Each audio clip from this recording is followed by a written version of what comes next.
You're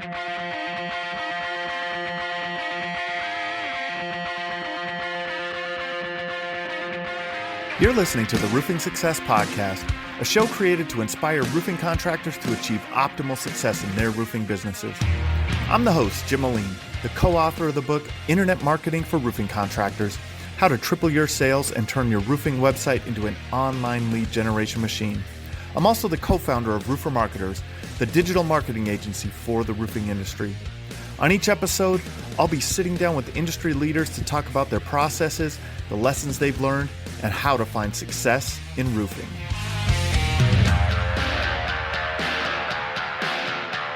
Hey, welcome to another episode of the Roofing Success Podcast. As always, please like, please share, please comment.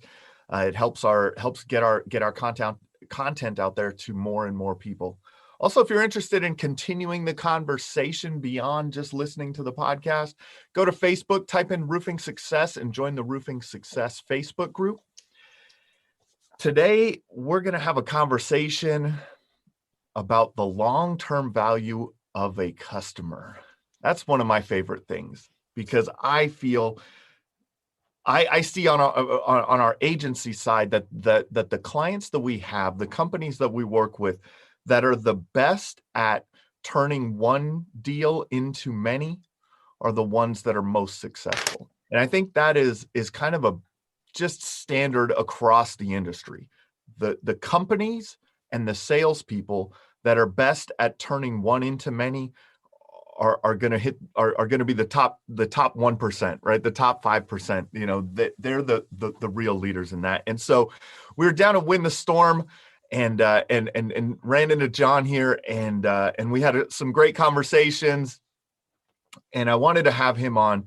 John Senac, the Roof Pro, is a multiple seven-figure salesperson in the roofing industry for multiple years, and also coaches and consults on how to really develop your sales and things like that. John, you know, for people that don't know you in our audience, please introduce yourself and kind of how did you get into roofing?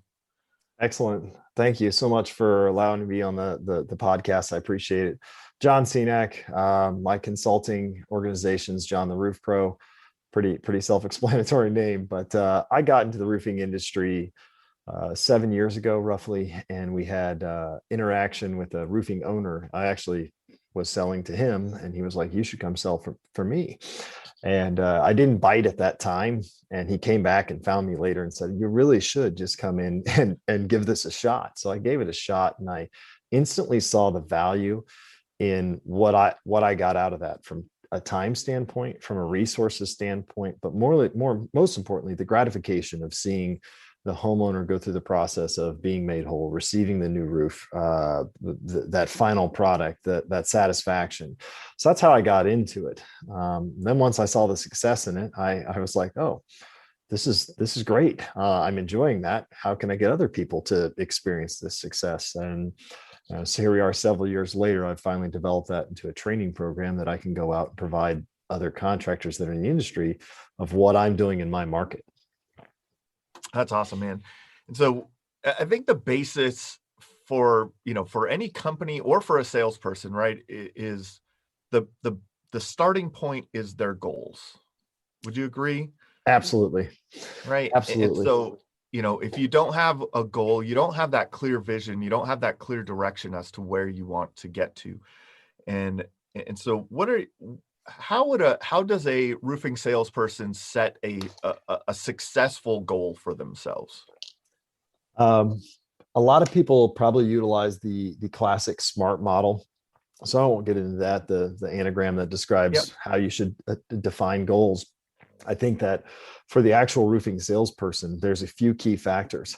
I had heard an excellent presenter say that a goal should be tangible, a tangible mark, a point B that you're going to navigate to, and you know how to measure that on a monthly basis over a year's time frame. Pretty simple stuff. If you don't know how to measure that, you're going to find a lot of empty space or misguided space as you go month to month throughout the year to get there. So I always hear when I go in and work with contractors, oh, my goal's $1 million, my goal's 1.5, my goal's, okay, how are you going to get there? And there's this gap where they really haven't taken the time to reverse that goal, to understand what does that break down to? What does that turn into for a week or a month or a year for me as a salesperson? So I like to give that breakdown. And I've got a pretty simple breakdown, because once you know it, then you know the pieces you can move. And that's really where it becomes valuable to a sales associate. But let's just take an average price ticket job of 15,000. That may be high for some markets, that may be low for other markets. But if it's low for your market, that should be something you're aspiring to get to. At 15,000, if you're closing 6 of those a month over a course of a year, that's 90,000 a month, and that's just over $1 million in a year. Simple math. Some markets you're not going to close 6 in a month. Some markets you're going to close 12 in a month, and then have a month where you close 1 because there's winter or off season or things like that going on. But if you average it out and think that there's 6 closes at 15,000 is all it takes to get to that $1 million mark, then how do you obtain those 6? What is your path to obtain those 6? And you have to know the reverse methods of your closing ratio. If I'm going to close at 40%, I need to go inspect or be on 13, 14, 15, whatever that number may be, to be closing at 40%. If my closing ratio is only 30%, I need to be looking at 18 in a month, 20 in a month.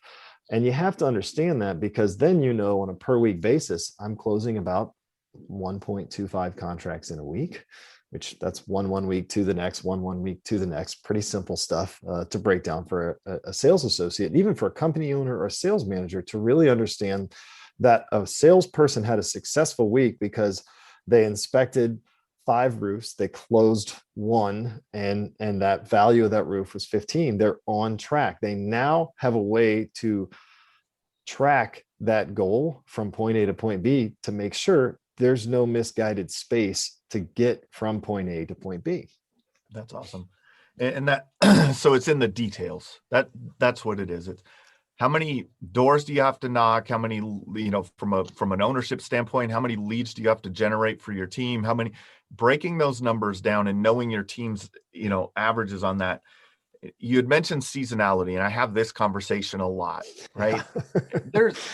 There's almost no, a lot of the southern markets, it's less seasonal, but it is still seasonal, right? Even during these times, like, working fresh storms may happen a lot more often during this time of the year, right? And then maybe Right. you may still be able to work those neighborhoods and build roofs during the winter time, but it's not the same. When you advise a salesperson, how do you help them adjust those goals for seasonality? That's a really good question. So if you were to take the exact same goal and shave, you're trying to get 15,000, and you're going to shave a minimum of 2 solid months out. Maybe there's 2 months of hard winter that you just can't really inspect or pipeline leads. And you have to find a way to move those 12 that you would have signed in those 2 months across the next 10 months that you're actually going to go in there. And that's the whole point. A reverse breakdown of your goal is valuable, because then you can say, all right, that means, so let's move those 12 to the peak part of your season. So take those 10 months that are remaining and say that there's 4 good months in there. So 4 months, I need to close 9. And then from there, I've quickly adjusted or adapted a reverse goal that breaks it down by numbers into something that's feasible for them to know that I'm ramping up my season. And as I hit, we're going to use a few months, for example, May, June, July, I'm going to close 9 instead of 6. And to me, that's a light goal. Okay. You should be able to close higher numbers, but the number attaches to everything, knowing that you have to inspect 15 to sign 6, and you have to door knock this many to obtain 15, whatever those ratios are. That's where that really breaks down. So it's not hard to adjust the goal setting for seasonality. Just know that if you're crushing 1-2 months completely out because of seasonality, you also need to take the reverse factor of peak season. Okay, so we've gotten rid of some seasonality where we're losing. So let's factor what should I expect during peak? So then you may have your goals to be 6, 6, 7, 8, 9, 9, 8, 7, 6, right. Right. So seasonality works both ways. If it's gone up at the top when it's dead, then as you ebb and flow through the peak season, adjust for that peak season as well. And in this conversation, we're talking about the details, right? So you have your goal. We're working that backwards into the number of roofs you need to sell per month, adjusted for seasonality. And then going back even further, we're figuring out, hey, how many doors do you need to knock? How many leads do you need? And things like that. That's all based on averages, right? It's your kind of figuring out your average closing rate and things like that. And when you're doing that, when you're out, it's good in theory sometimes. Right. With me on this, it's good in theory sometimes, right? What would you say to someone when the averages aren't working, right? It like, hey, okay, I need to do, what'd you say, 15 inspections to close 6. Okay. To close 6, right? So they're doing 15 inspections and they're closing 3. Yeah. Or they're knocking 50 doors and instead of getting 15 inspections, they're getting 10. Yes. Right. So you're looking for that detail element there of how do you adjust? And how do you make those adjustments if there you're are behind? A lot of things that you can adjust. And let's just, for simplicity, say you're probably trying to adjust the number of leads you get, the closing ratio to improve it, the quality of lead, and that's purely from a dollar standpoint. My signing higher dollar, the quality of a lead from a subjective standpoint, we'll leave out of this. We all have those customers that are great and ones that are a little bit more time consuming. But the quality of lead, the value of that lead are the things you're trying to adjust. And I always encourage as salespersons work with homeowners that the easiest way to adjust any of those 3 things across the board is referrals.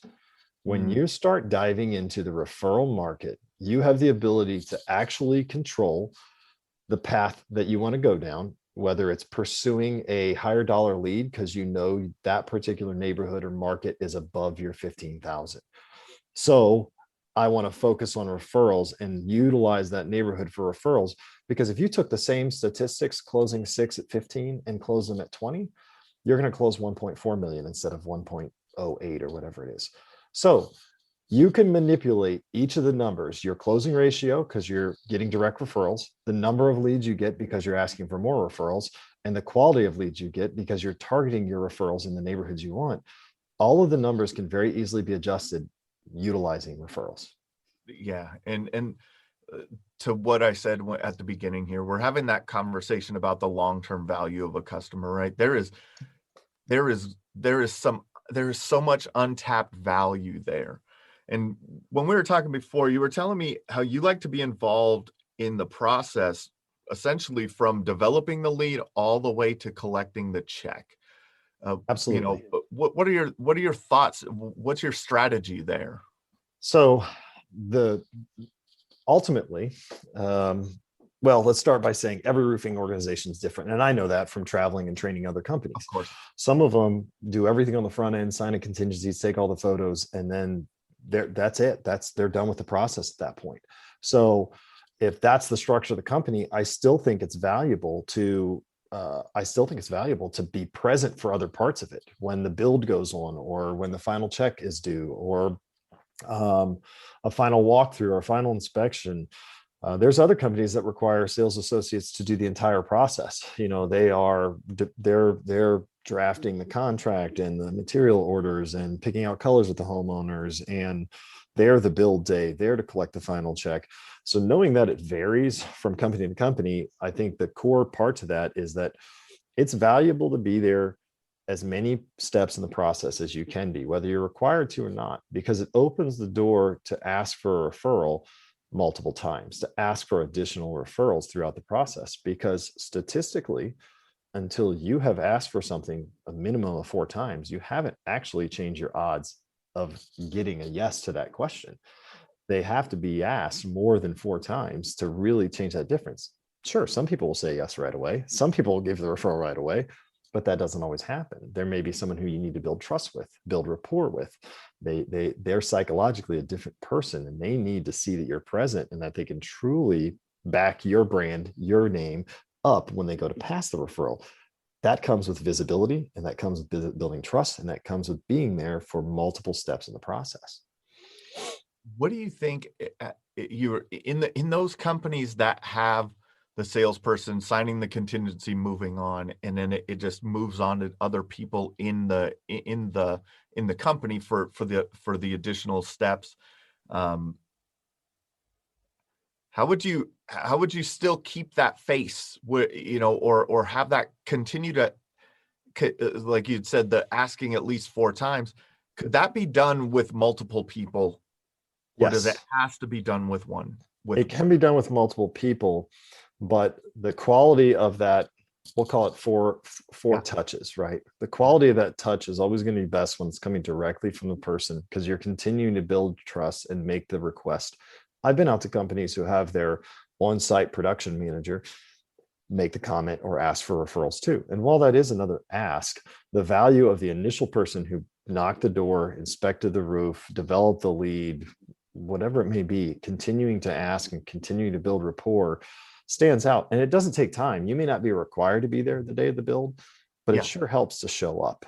It Yep. opens the door to more opportunity. It's actually the day that you're probably going to get the most attention, because your neighbors are disappointed there's so much noise, trucks, excited to see what's going on, wondering what's going on. But it opens the door to a lot when you can be present throughout multiple steps of the process. And it Yeah. creates what you're discussing as a long-term customer. All too many times people think of a roof as a one-time customer. The long-term relationship's the most valuable part.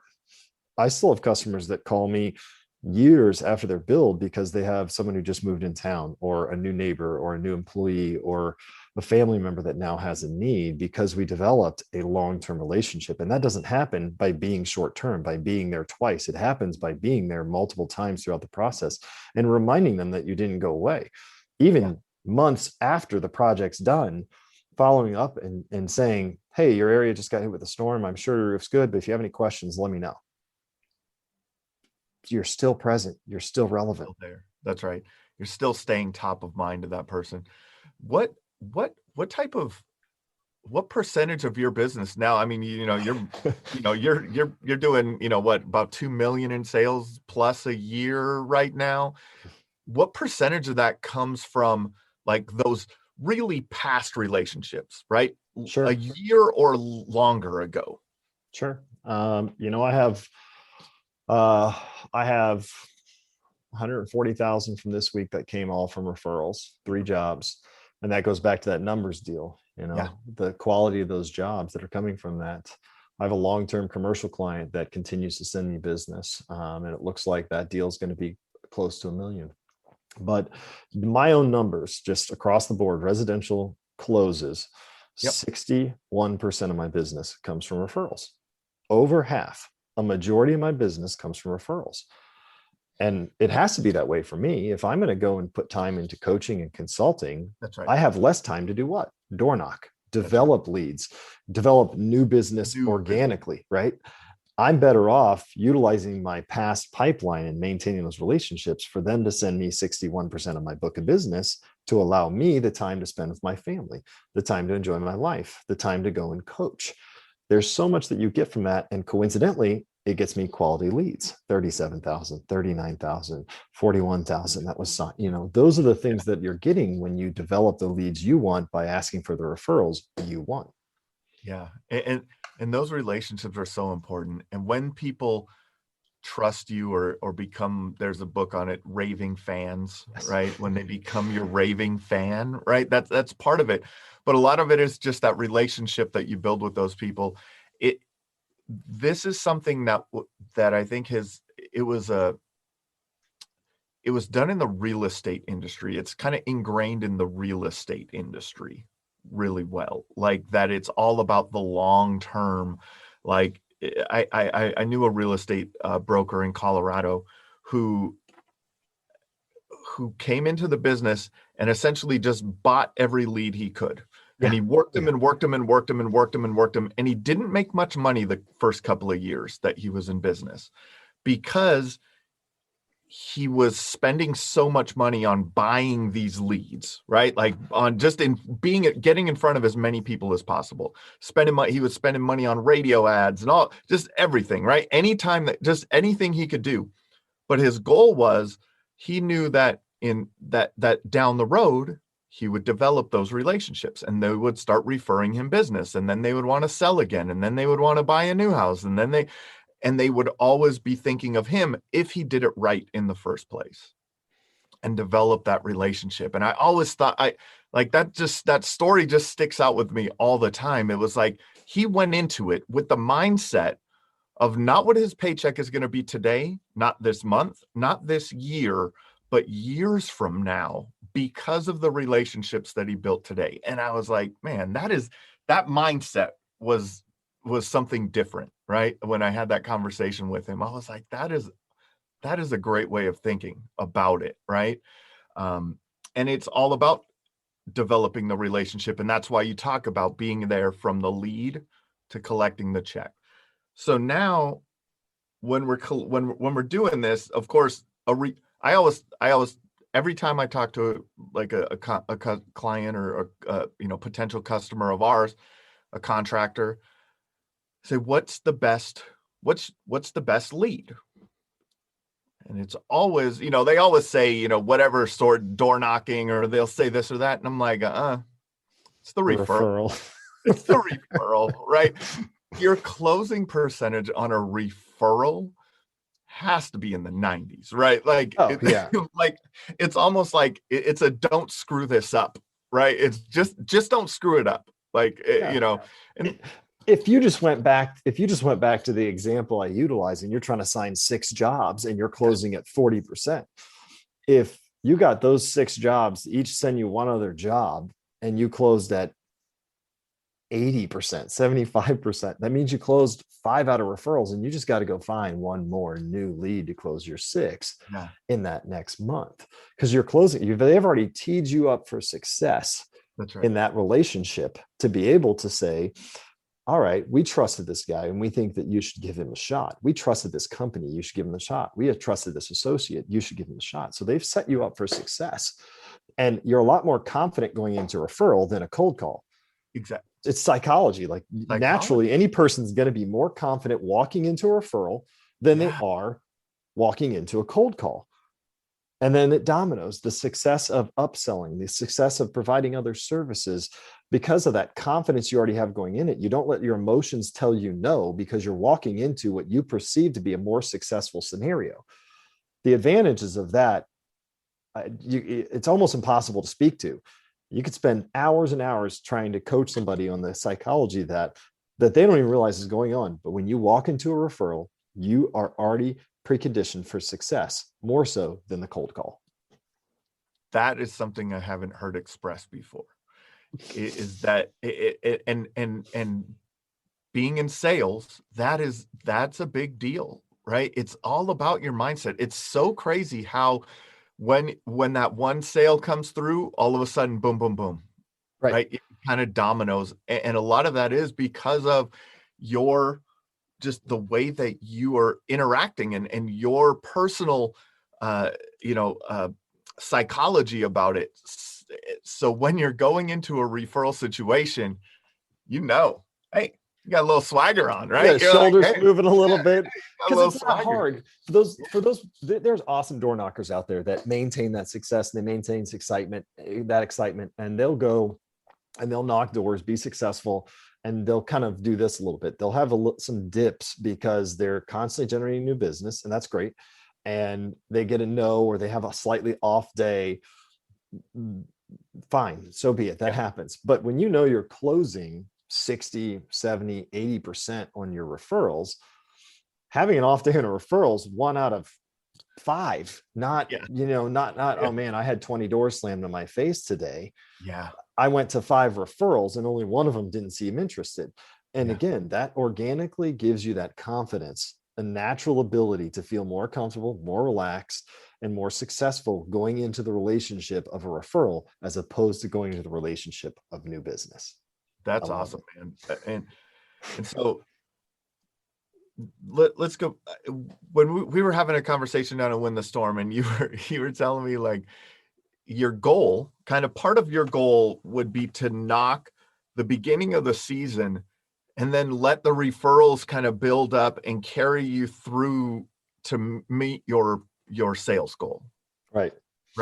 And so when you're doing that, that was so interesting to me because it's turning your hunting into farming, right? That's a We great think way to of put it.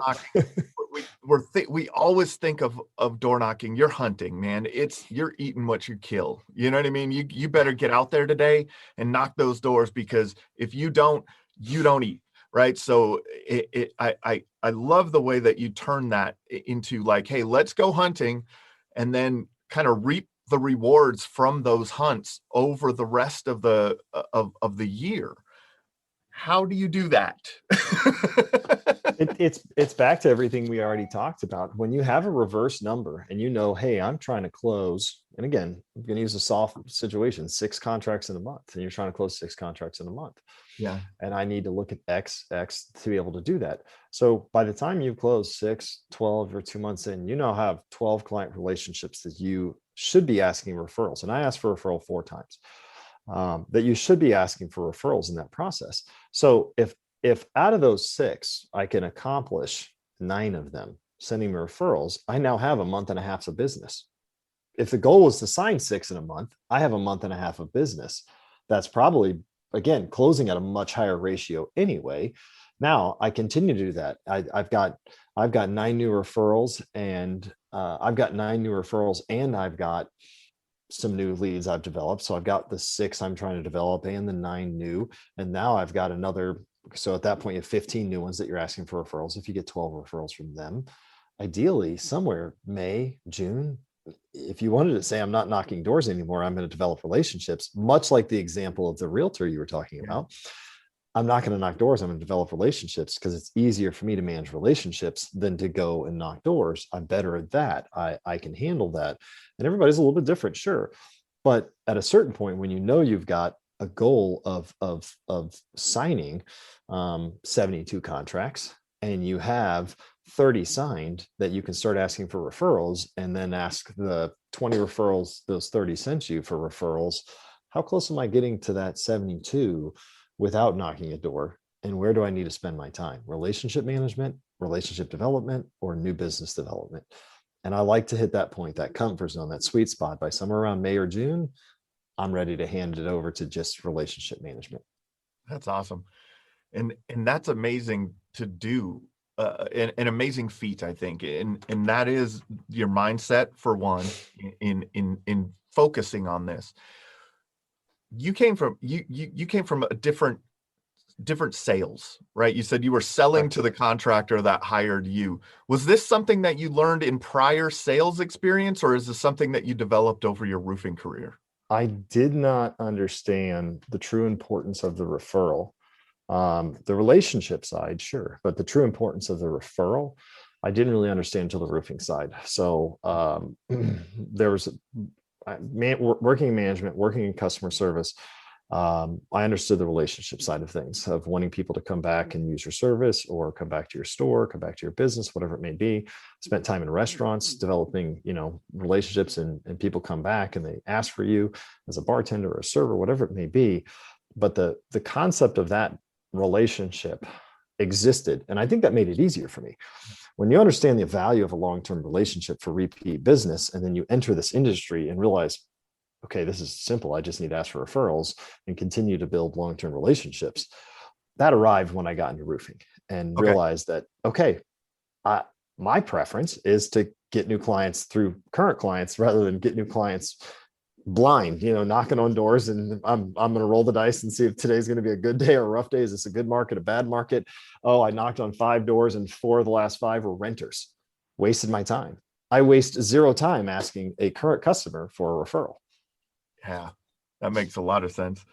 And so you were talking about, okay, so let's step back a little bit. Developing the lead, all the way, being involved in the process, developing the lead to collecting the check. And then you also said that you ask for a referral 4 times during that process. Let's talk about that, the when and why of those things. So again, 4 times. If you are, ask almost anybody that does some sort of marketing, whether it's mailers or cold calling, things of that nature, they're going to give you some number. If you reach out to them once, your odds are this. If you reach out to them 4 times, 5 times, 11 times, your odds change. So kind of the crowning point, the beginning to where you start to change, that's 4 times. And I asked for that 4 times, but there's 2 different ways to approach that too. There's a way you ask each time, because when you ask, if I asked you right now and you were brand new to this relationship for a referral, and you had to think a lot in that moment, you had to think very quickly, do I trust this guy? Who would I refer to him? Who do I not like? Who do I like so much that I don't want to pass this guy to them? And your answer would be like, oh, I'll think about it. Or, yeah, I'm sure I know somebody. Or, yeah, I've got a guy I work with, or some brush it off answer. So not only do I ask 4 times, but I ask 4 times and I change the approach on each time slightly to make that easy the first time, a little more difficult, a little more difficult. So as my relationship grows with that homeowner, with that building owner, and they're developing trust, then I keep broadening my reach of who I'm asking for, because odds are that relationship's going upward and they have a better chance of opening up their contact list of people to say, okay, yeah, I trust you enough to have this full contact list. Not, kind of don't like my neighbor, so I'll send you over their way because I don't really know you yet. And that's about all I'm willing to do at this point in time. So, but 4 times throughout the process, and they can be moved. My process isn't perfect, but I think the value of asking for it 4 times, that's the most important part. Yeah. And I think that you mentioned it too. It's the trust factors, the trust factor at each stage of that, right? It's funny, a lot of companies will throw out like referral bonuses to customers. Hey, if you refer us, we'll give you X, right? Like if we get the deal, or hey, we'll give you so much for an appointment that you get for us. But until there's that trust built, they may not be giving you the right contact.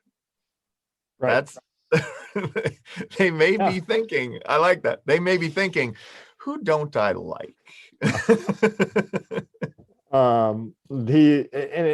It is, because if they're just thinking of who they can send you to get that question off their plate, it's similar to the door knock. There's objections in the referral process as there are to the door knock of the new business. The objection may not even be an objection. The objection may actually be a garbage referral. So you have to be cautious in that process of navigating how and when you do it. Yeah. But yeah, excellent point. It's just got to be careful with that.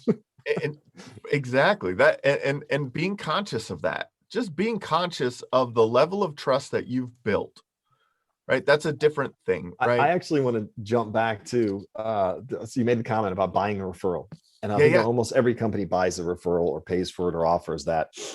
But I always encourage roofing owners to start thinking along the lines of, they should feel comfortable. Then when you thank them for the referral, right, when you do provide them that reward or that gift, they appreciate it, and they tend to appreciate it a lot more. If your main approach to getting referrals is buying it, like, we would love to offer you $50 for a referral without any trust, there's still some barriers there. That $50 may not be worth upsetting their neighbor or their friend or their coworker, or they don't know you enough to go through that process. So buying them is not the solution. At the end of the day, most of the customers that I provide a thank you to, a purchase, a reward, whatever it may be, dinner, gifts, wine, things like that, it's much more appreciated, because I didn't lead with soliciting them by saying, I will pay you for your neighbor's business. I will pay you for your family member's business. It's a thank you for your family member's business instead. Yes. And I've developed trust to earn that referral and thank them for that referral at the end. Now, what happens when they see it that way? Instead of buying the referral up front for $50, getting the referral, finding out that they gave you the worst person in their contact list, and you get no more referrals. If I do it the other way, build trust, get the referral, thank them for the referral, and they look at that and go, oh, that's pretty awesome. Who else could we send his way? Yeah. Yeah. Because it worked. You created an experience out of giving the referral to you. Yes, exactly. Right. Exactly. Rather than a purchase. Yeah. Rather than a purchase. Yeah. Rather than a purchase. How do you, I know you do commercial and residential. How do you approach the referral process between the two differently? Because, in residential, it's more, you're in and out quicker. Commercial is a long-term relationship Right. process, right? That the commercial industry is roofing industry. It's built on relationships. Right. So how do you integrate your asking for referrals into the relationship that you have with that building owner or that property manager or something like that? I instantly tell contractors when I go out and do this that you're probably starting to push more like 7 to 11 touches to develop the commercial. And then you need to think of that in the referral process as well. If you've developed a really, really solid commercial relationship, then the ability to develop the next commercial relationship becomes easier, no different than the residential one. But you have to be patient and understand that it's going to take more interaction. It's going to take more time. You need to develop more trust. And there's so many other factors. With a homeowner, they're the decision maker. They're the ones writing that check. They're the ones paying for that. But when you start getting commercial, you have boards, you have property management groups, you may have multiple owners over one building. And there's so many pieces that you have to develop the relationship with that it becomes more complex organically. And identifying who the best person is going to be to ask for that relationship. Maybe it's a property group, and then you get to the owner and find out there's 3 owners on that building. Now I want to learn, do these 3 owners own buildings together, or do these 3 owners also own some separate buildings independently? And how do I navigate asking, who do I ask and when do I ask for the referrals, or to inspect their other properties, or for their other business? It becomes a layered, you got to get good at it from a residential standpoint. I encourage roofing contractors that get good at it from a residential standpoint, because you will organically start to understand how and when in the commercial process, as long as probably more touches, probably more complex. Definitely. And sometimes there are different decision makers for different parts of, for maybe a maintenance plan versus a re-roof, right, on the commercial side. So you may have to develop different relationships, right, in those inside of those ownership groups, right? Correct. This person is more involved in that day to day, and they know, and then this person over here is more responsible for something else. So so now we're asking 4 times. Just, let's just kind of briefly go over kind of the when Sure. are you asking? So in most situations, you are probably inspecting the roof at a minimum. Yep. In certain markets, you're meeting the adjuster. I know that not every market meets with adjusters, because there's public adjusters or different laws and guidelines, things like that. But you're usually meeting the adjuster. You're probably signing an agreement at some point, or picking colors. So a formal construction contract, or color selections, putting a sign in the yard, or a pre-construction meeting of some kind to give them an evaluation or understanding of what's going to happen. And then you're closing the job out. So those are the times that I ask for a referral, and they vary in how I ask, who I ask for, and how narrow versus how wide the scope of what I'm asking for changes in that process. Yeah. But I always start with the inspection. And I think that when you can train yourself as a sales associate to start there, and never let your emotions tell you no, always ask the question, always ask for the referral after the inspection or on the first inspection, then you're setting yourself up for the ability to then ask for the next one, then ask for the next one, then ask for the next one. You are creating that first hurdle to overcome of asking for the referral, and then it makes the next 3 easier. Yeah, I talk about that with contractors in terms of asking for reviews also, like asking for a Google review. You're asking multiple times throughout the process at similar stages, I would suggest, for people, right? And you're setting the stage, right? So if they're not willing to give it to you right away, then you're setting the stage for it in the future. So that's a great point to you keep that conversation going throughout the process. And now they've been asked, when you're out there collecting the check, if you do that for your company, you've asked a few times. Do you use any language like, when I tell people to ask for referrals, when you're opening it up, hey, this really helps other homeowners, other people understand how our business, the value of our business and the quality of our work. What kind of language do you suggest that they use?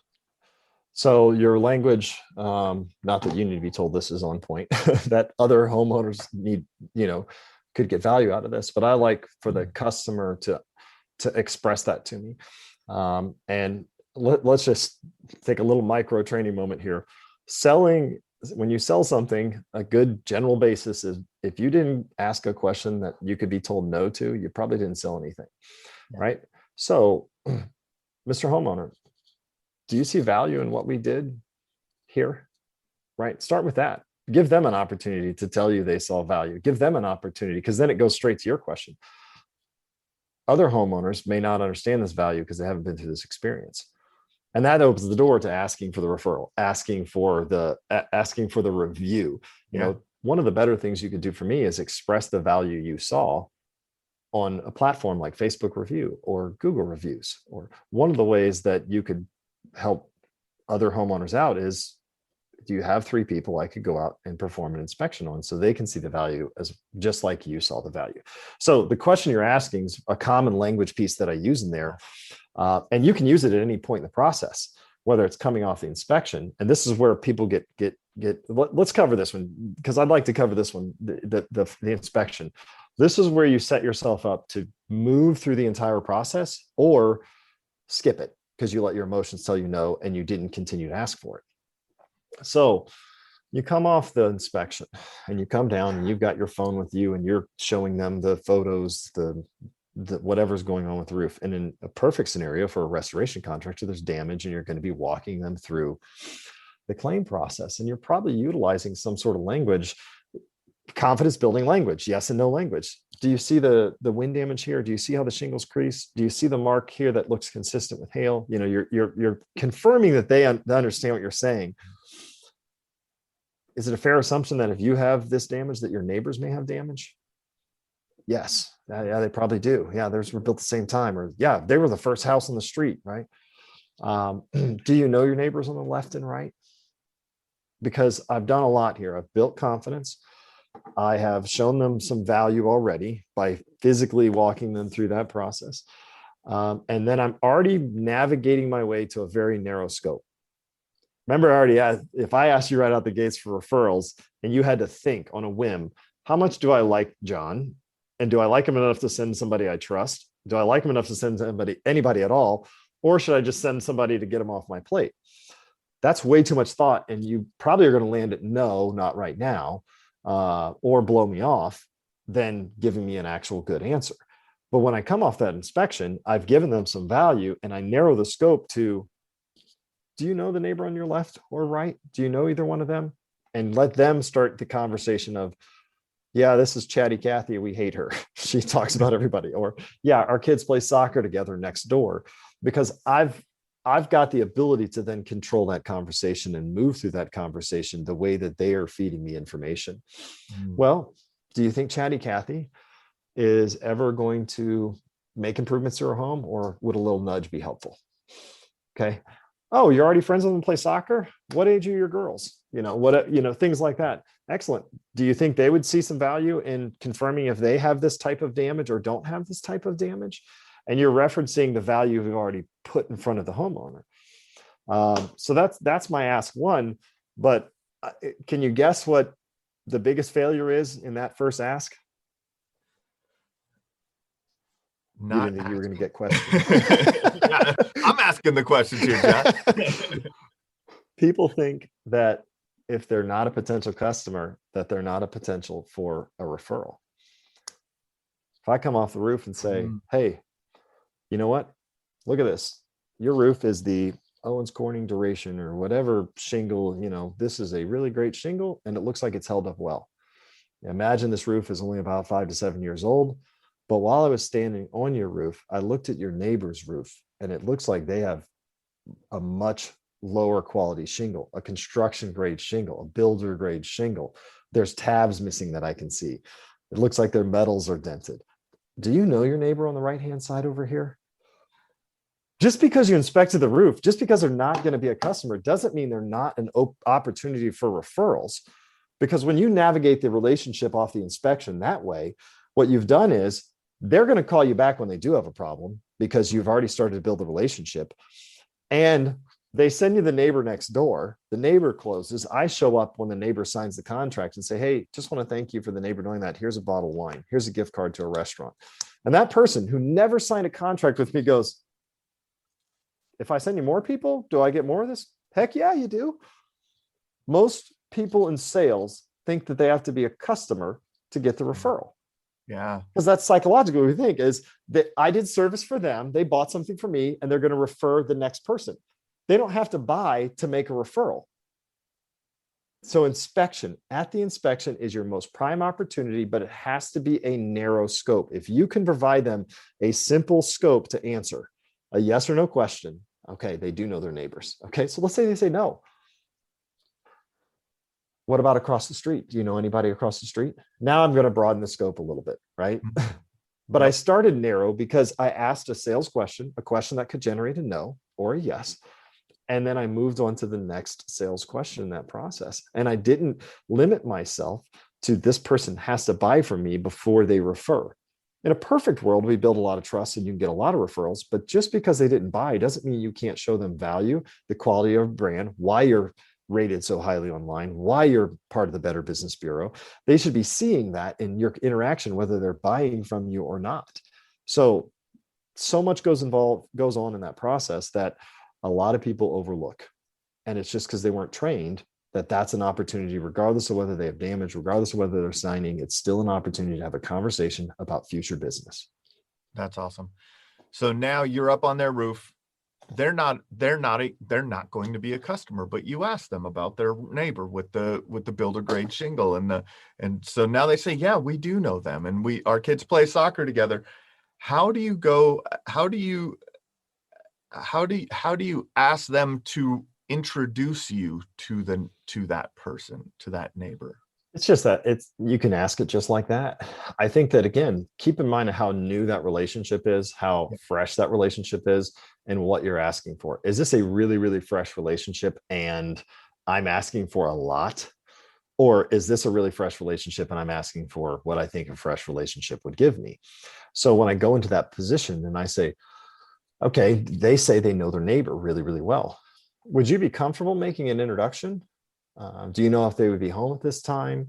I want to start with my best chance of success. Would you be comfortable making an introduction? Because if they can make the warm introduction, then what changes? I psychologically go into it more confident because it's a referral. So they make the warm introduction, not a cold call there. And then I can work my way down to, well, I can, but they're not home right now. And then you've got to find a way. Do you get their contact information? Do you come back later? You as a sales associate need to navigate that process from there. But always start with what's going to be your warmest introduction. Kind, simple. Would you be comfortable making an introduction? I'd love to help them out. And that's simple at that point. You're still staying in a very value-based, service-oriented, service-focused relationship that is setting you up to potentially get that referral. That's awesome. And then so then if it's a situation where they're just like, oh, here's their name and number, and you show up at, you reach out to that neighbor and they're like, who referred you? So you already have gone into that prepared, knowing that they said, we don't talk much, but I've got their number, or, oh, our kids play soccer together. And as a sales associate, you should be ready to field that and handle that relationship of how you're going that. I was just on Mr. Jones' roof and he passed on your contact information, but honestly, I didn't want to call you without introducing myself. I'd love to have a conversation about inspecting your roof. Here's my card. And so I would go and door knock it right away because I'm there, I'm present. They may have seen me on the roof. So you try right then. When they're not willing to make the warm introduction, you go make an attempt. You leave the card, you leave the flyer, you leave the door hanger, whatever you've got. I really like the handwritten notes or the door hangers that you can write on. I inspected your neighbor's roof. He gave me your contact information, but I wanted to stop by. I'll call you later. Okay. That way I've done everything I can to say a transparent process. Hey, he gave me your number. I am going to be calling you. I am going to be following up, but here's my information. And if you want to reach out to me, you're welcome to. So again, setting myself up for a very transparent process that I'm setting myself up to continue a relationship and then go back to the person who referred, expressing how positively that went. Nice. So, and this is just repeated at every stage, right? Just in slightly different ways. Right. That's all you're doing is just repeating the same process throughout there. Would you say you get where do the majority of your referrals come from? Ask 1, 2, 3, or 4. A majority of them come from, this is kind of interesting. A majority of them come from ask 2 and ask 4. So again, I'm asking after the inspection, after the adjuster meeting, which again, maybe your state, you're not doing that in your state, at the construction contract, and at the close, when I'm finally collecting the final check. When you're doing the construction contract and you're setting them up for construction, you're usually asking for leads that are referrals that are still close, because you're prepping them for construction. The trucks are going to be here. A lot of guys know that speech. It's called the 6-pack, trying to get the neighbors, things like that. So after the adjuster meeting is a good pivot point because they have confidence. And it doesn't mean that just because you couldn't be present for an adjuster meeting, you couldn't call the homeowner and follow up. Hey, I want to see how your adjuster meeting went. Oh, he found a lot of damage, right? So depending on your state with what's going on, you can still utilize that moment. Excellent. You mentioned that you kind of know the neighbor, and I left the door hanger. I've not heard from them. Have you had a chance to talk to them or mention that your roof's being replaced by insurance?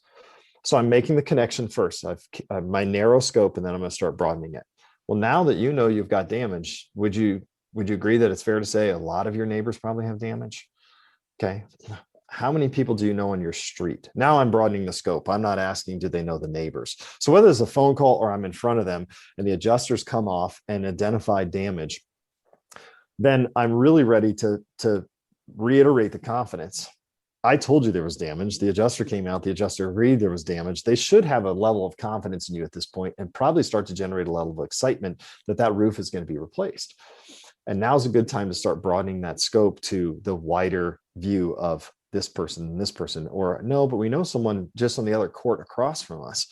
I widen that scope because they've started to develop some confidence in me. And I think I can ask for a little bit deeper relationship because our relationship is getting a little bit stronger at that point. Okay, that's awesome. So starting with the narrow scope, broadening it, asking at those 4 key moments, and making sure you're asking, right? Yes. Just make that first thing is make sure you're asking. Don't let your emotions tell you no. And there's a lot of great speakers that say that if you let your emotions stop you, you failed. Your actions should dictate those outcomes. So when you go into that moment, whether you're scared of the no or not, or think it's too early, you've got to get over the emotional no and make the actions happen and go through it.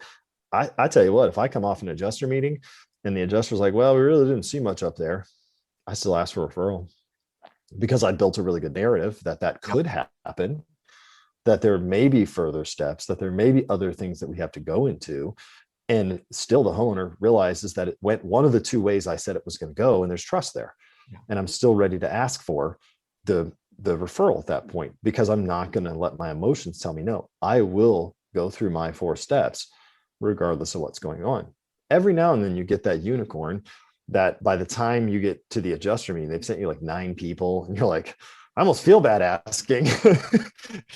So I'm going to change this a little bit. I'm going to bring him a dinner gift card and a bottle of wine, and I'm going to thank him and just say, hey, anybody else you want to keep sending me? I appreciate it. Keep it up, but you're going to have me broke by the end of the year. So, we'll keep thanking you, but you can't stop. You just can't let one step in the process skip, because you do. Then by the time you arrive at that final ask, you're collecting the final check, you're closing that job out. You have provided them with the narrative that you set up. They trust you. You've been there multiple times, and you go to ask then. If you have asked, we've all taken probably different personality tests and done different personality profiles, but the person that's really nervous, maybe the numbers person, the person that's very data oriented and wants to see the process and wants to know all the wind warranties and all that kind of stuff, they're probably not giving you anything until the very end when they know they're satisfied with the process. But I've asked every time. And he or she already knows who I've asked for. They know I've asked for the neighbor. They know I've asked for the person across the street. They know I've mentioned damage. So when I revisit that topic with that really, really person who's holding on to everything until the very end, I've set it up to be able to ask at that moment when they are ready to say, yes, we trust you. Here's our final payment. And we are going to go ahead and talk to our neighbors now that this is done. Yeah, that's awesome. So I always ask this of everyone, and I think it's a leading question after our conversation today. But what would, for a roofing business owner, what do you think the greatest insight you could share in how that they can find the most success out of their roofing business? Oh man, it's a toss up.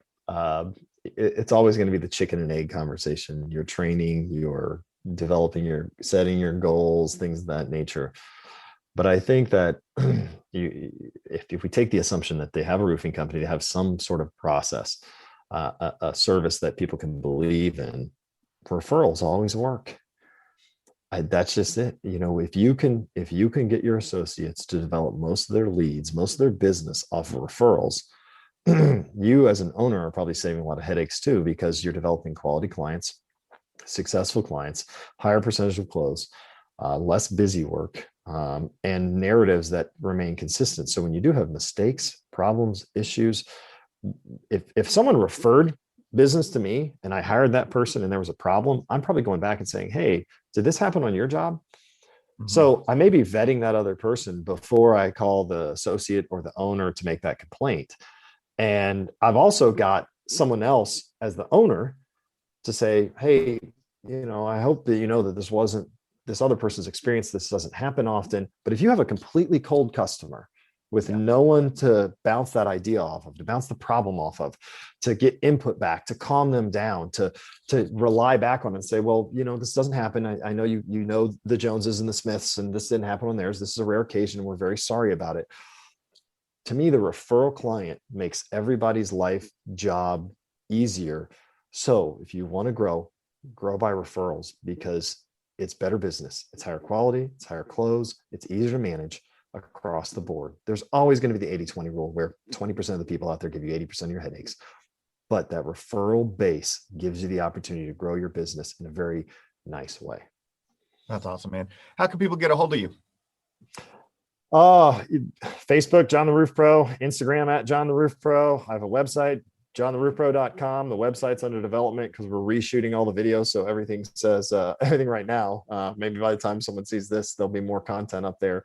But the best thing to do is to reach out to me either through Messenger or email and set up a call, set up a Zoom. I always do a complimentary Zoom because think of what we talked about here, relationship management. I want to understand who they are, their business, their company, and understand if that's going to be a good relationship for us to proceed with coaching, consulting, information, learning, growing before we proceed with anything. So if I get a message or an email, it's the best way for me to get a response out to you and develop some sort of process to call or Zoom or something. Awesome. This has been another episode of the Roofing Success Podcast.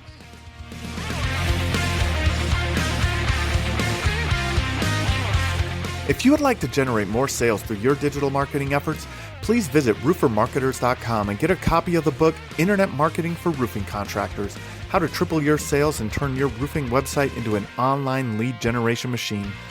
Also, check the training section of the website for guides on everything from running effective pay-per-click ads to how to properly set up your Google My Business listing. This has been another episode of the Roofing Success Podcast. Thanks for listening.